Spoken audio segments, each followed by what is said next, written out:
Pansamantalang pinadaan muna ang mga motorista sa EDSA busway sa Pasay kagabi. Naging paradahan kasi ng mga fire truck ang kalsada dahil sa nasunog na gusali. Nasa frontline ng balitang yan, si Dave Abuel.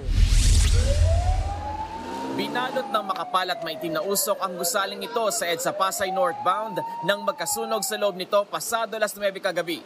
Mabilis na nagsilabasan ng mga empleyado ng isang videoke bar na tenant sa nasabing building. Yun nga lang, wala na silang naisalbang mga gamit. Hindi naman kami makapasok doon sa pinakataas, sir. Malakas na yung usok, sir, saka yung apoy.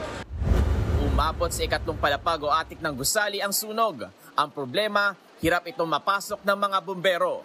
Napakahirap ng access. No stairways going to the third floor. Kaya ang access lang natin, ang ginamit natin yung basket ladder natin at saka yung mga extension ladder ng mga firefighters natin.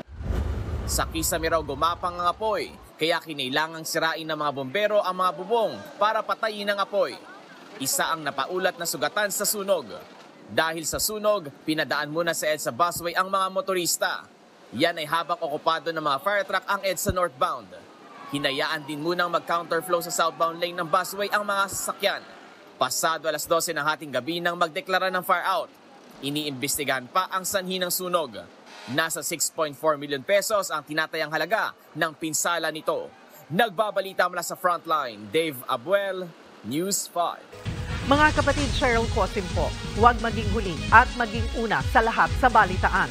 Para sa tuloy-tuloy na talakayan sa frontline, mag-follow at mag-subscribe sa social media pages ng News 5.